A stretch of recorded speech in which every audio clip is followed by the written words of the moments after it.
जय हिंद दोस्तों, मैं महेंद्र शर्मा स्वागत करता हूं वन वर्ल्ड हिंदी में। आपको उम्मीद करता हूं आप खुश और स्वस्थ है। दोस्तों आइए दिखाते हैं पाक मीडिया की एक और लेटेस्ट डिबेट, क्योंकि अभी हाल ही में जो भारत में द कश्मीर फाइल नाम से एक मूवी रिलीज हुई है, जो कश्मीरी पंडितों के नरसंहार पे विवेक अग्निहोत्री और अनुपम खेर ने बनाई है, उस पे पाक मीडिया में एक डिस्कशन आ गया है कि क्या ये चीजें असल में घटी थी और कैसे कश्मीरी हिंदुओं का, कश्मीरी पंडितों का वहां से नरसंहार करके निकाला गया। उस पर बहुत जबरदस्त विश्लेषण किया है फकर यूसुफजई और रोहित शर्मा जी ने। बहुत जबरदस्त विश्लेषण है दोस्तों। तो दोस्तों देखिए डिबेट और कमेंट में अपनी प्रतिक्रिया जरूर दें। लास्ट में आपसे रिक्वेस्ट करूंगा, चैनल पर नए हैं तो चैनल को सबसे पहले सब्सक्राइब कीजिए, लाइक शेयर कमेंट जरूर कीजिए। दोस्तों जय हिंद, वंदे मातरम, भारत माता की जय। दोस्तों कर रही है, रिस्पॉन्स कर रही है इस मूवी को। ट्विटर पे मैं बहुत ज्यादा इसको, जैसे मैं ट्विटर पे जाता हूँ तो कुछ ना कुछ इसके हवाले से लिखा हूँ। क्या है ये आखिर? कश्मीरी पंडित के हवाले से सुना है कि पहली मूवी बनी, पहली मूवी कश्मीरी पंडित के एंगल दिखा रही है। दूसरी चीज ये कि हमारी गवर्नमेंट कभी भी बहुत क्लियरली इस पे बोलती नहीं थी। हमारी जो गवर्नमेंट्स थी उन्होंने इसकी डिटेल्स को नजरअंदाज किया था। कभी भी बहुत इतना खुलेआम बोला नहीं गया था। ये पहली बार मूवी ने जो इंसिडेंट्स वहां हुए थे, फैक्चुअल इंसिडेंट्स, एक इंसिडेंट, वो इंसिडेंट्स दिखाए हैं और कुछ भी एग्जैजरेशन नहीं दिख रहा। हाँ, कुछ कैरेक्टर्स को इन्होंने मिक्स जरूर किया, लेकिन ये है कि इंसिडेंट्स हुए थे और ये हम लोग बचपन से देखते आए कि कश्मीरी पंडित्स बहुत प्रोटेस्ट कर रहे थे कि हमें वहां से निकाल दिया गया, हमें ये कर दिया गया, वो कर दिया गया। उनसे मैं कुछ शोज में गया था जहां पे कश्मीरी लोग बोल रहे थे, आप अपना घर बेच के क्यों भाग गए, आप अपना घर छोड़ के क्यों भाग गए, आपको यहीं रहना चाहिए था। इस मूवी को देखने के बाद कोई ये नहीं बोल पाएगा कि ये लोग वहां से चले क्यों गए, क्योंकि सिचुएशन जो थी उस सिचुएशन में तो ये लोग वहां रह ही नहीं सकते थे। जो सिचुएशन अब दिखी है, एक्चुअल सिचुएशन उस रात की, जनवरी 1990 की और उससे कुछ दिन पहले की, वो सिचुएशन दिखाई गई है। उसके बाद कुछ लोग रिहैबिलिटेट करने के लिए वापस भी गए कश्मीर में, तो फिर उनके साथ क्या हुआ, वो सिचुएशन है। और बहुत ही जिसे बोलते हैं कि, और इंडिया के कुछ लिबरल्स उसको कैसे डील कर रहे थे, ये सारी चीजें। होम मिनिस्टर उस समय क्या कर रहे थे, होम मिनिस्टर से किसी ने बोला कि हम यहाँ पे हैं, हमें प्रॉब्लम है, तो वो उस पर होम मिनिस्टर का रिएक्शन क्या था, ये सब है इसमें। गवर्नमेंट किस तरीके से इसको डील करते रही और गवर्नमेंट उस टाइम की करंट गवर्नमेंट ने कैसे इस इश्यू पे बिल्कुल भी ध्यान नहीं दिया, ये इसमें है। एक चीज और मैं समझना चाहूंगा, वो ये है कि ये मामला 30 साल पुराना है। 1990 को अगर हम देखते, बल्कि 32 इयर्स ओल्ड एक मैटर है। मैंने भी इस पे कुछ शोज किए और मेरी मतलब रायना साहब हैं आप लोगों के, वो भी कश्मीरी पंडित में से हैं, एक बल्कि एक्टिविस्ट हैं, सॉरी कश्मीरी एक्टिविस्ट हैं, उनसे भी मेरी इस हवाले से बात हुई है। अच्छा, ये मामला तो हुआ, लेकिन लोगों का रिस्पॉन्स जो इस वक्त नजर आ रहा है वो बड़ा अलग से है। क्या वजह है कि इनको मतलब कुछ को पता था, कुछ को नहीं पता था, मूवी से इनको पता चला, ये है?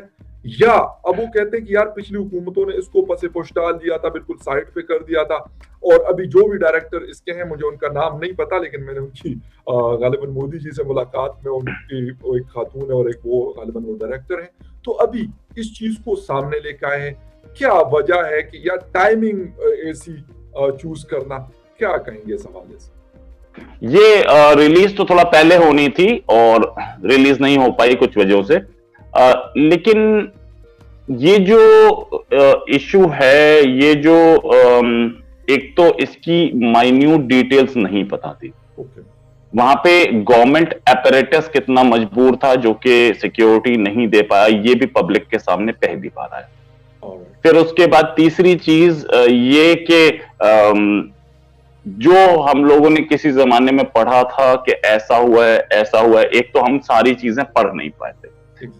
सारे लोग सारी चीजें नहीं पढ़ पाए थे। इन्होंने एक्सटेंसिव रिसर्च की, लंबे टाइम तक रिसर्च की, और रिसर्च करने के बाद एक एक इंसिडेंट को लिया है।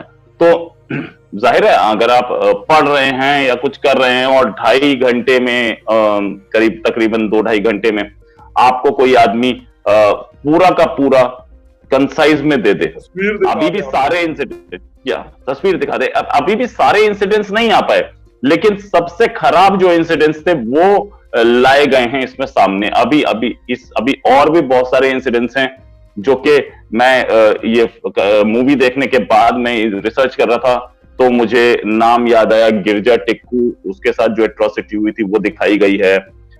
बीके गंजू, उनकी वाइफ के साथ जो एट्रोसिटी हुई थी वो दिखाई गई है।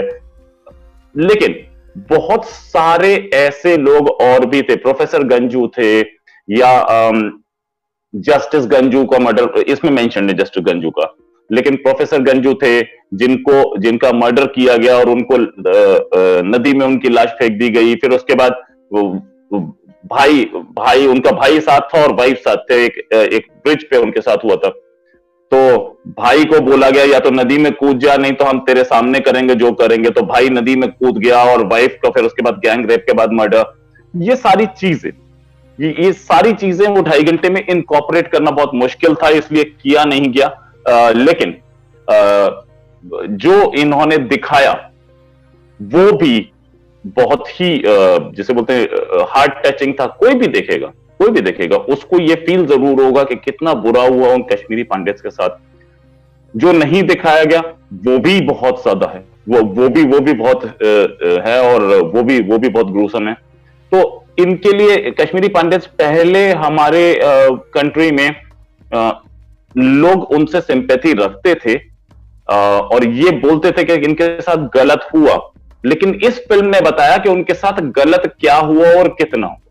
इसलिए ये मूवी एक अलग लेवल पे लेके गई है और इस मूवी ने बिल्कुल असलियत दिखाई है कि हमारी सक्सेसिव गवर्नमेंट्स कश्मीरी पंडित्स की ओर कुछ नहीं कर पाए। कश्मीरी पंडित्स के लिए कुछ उन्होंने, किसी भी गवर्नमेंट, एक गवर्नमेंट का नाम नहीं ले पा रहा, मैं सबका नाम लूंगा कि सक्सेसिव गवर्नमेंट्स ने कश्मीरी पंडित्स के लिए कुछ नहीं किया और कश्मीर को संभालने के लिए भी कुछ नहीं हो पाया अब तक।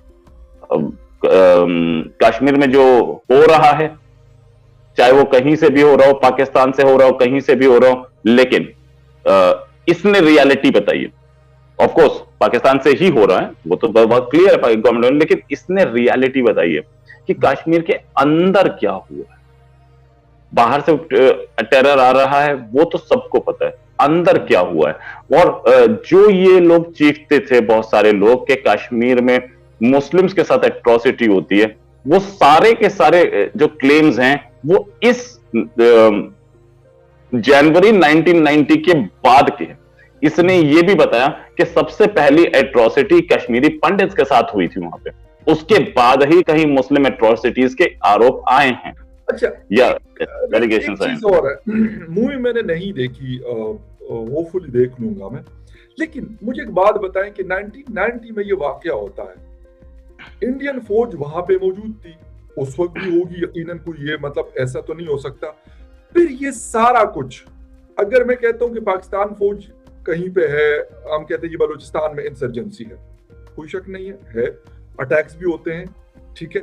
अच्छा, हमारे जो पुराना फाटा है वहां पे भी ये मसाइल हैं, फौज है हमारी इस वक्त भी, क्या उन्होंने क्यों रोल प्ले नहीं किया? अगर हम इस फिल्म को रियलिटी बेस करके हम जाते हैं कि कहते हैं कि हकीकत पे मबनी इन्होंने चीजें उठाई, ये रियल स्टोरीज उठाई, और मतलब जिस तरह आप और आपके अलावा भी बहुत सारे दोस्तों से मैं सुनता हूँ कि यार बहुत कुछ हुआ, तो सर वहां पे अगर फौज वहां पे, मैं इस पे भी नहीं जाता कि जी 1 लाख फौज है, 50,000 है, 30,000 है, लेकिन फौज का एक बड़ा मजबूत इदारा है और उनका कंट्रोल होता है। सर वो लोग क्या कर रहे थे कि अगर इतने, ये पता नहीं कितने 30,000 ये बता रहे हैं, 5 लाख मैंने गालिबन सुना है, इफ आई एम रॉन्ग तो आप मुझे करेक्ट कर सकते हैं, तो 5 लाख लोगों को सर निकाला जाता है, फौज वहां पे क्या कर रही थी? उसके हवाले से भी कोई सीन है या इसमें उसको इग्नोर किया गया? इसमें उस चीज का बहुत क्लियर वर्णन बोलते हैं हिंदी में, बहुत क्लियर दिखाया गया है। अच्छा, कि what was the chief minister doing, what was the home minister doing, और दोनों कश्मीरी थे। चीफ मिनिस्टर कश्मीरी था और कंट्री का होम मिनिस्टर भी कश्मीरी था, और ये महबूबा मुफ्ती के फादर थे। ओके। वो दोनों क्या कर रहे थे और दोनों कहां पहुंचे हैं? इनफैक्ट ये तो एक बहुत नोन बात है, तो कि बोला जाता है कि जब कश्मीर जल रहा था तो वहां के चीफ मिनिस्टर, कश्मीर के chief minister Farooq Abdullah golf खेल रहे थे, लेकिन यहां पर फारूक अब्दुल्ला क्या कर रहे थे वो भी बताया गया। एक आईएएस ऑफिसर भी है, ब्रह्म कुमार ब्रह्म प्रकाश कुछ ऐसा नाम है उनका इस मूवी में। एक आईएएस ऑफिसर भी हैं, एक आईपीएस ऑफिसर भी हैं। वो क्या कर रहे थे? वो ऑर्डर्स दे रहे हैं, उसके बाद भी काम नहीं हो रहा है। कितनी ब्यूरोक्रेसी और गवर्नमेंट के लोग कितने बेबस थे। अच्छा सर, किस तरीके से काम हो रहा था। एक चीज और, पाकिस्तान में फौज सीएम जो हमारे किसी प्रोविंस का सीएम होता है उसके अंडर नहीं होती, इवन रेंजर उसके अंडर नहीं आती, ठीक है। तो अगर हम ये कह देते हैं, हम ये मान लेते हैं महबूबा मुफ्ती के जो फादर की बात आप कर रहे हैं, तो सर वो तो चलो लोकल एडमिनिस्ट्रेशन को तो वो इन्फ्लुएंस कर सकते हैं,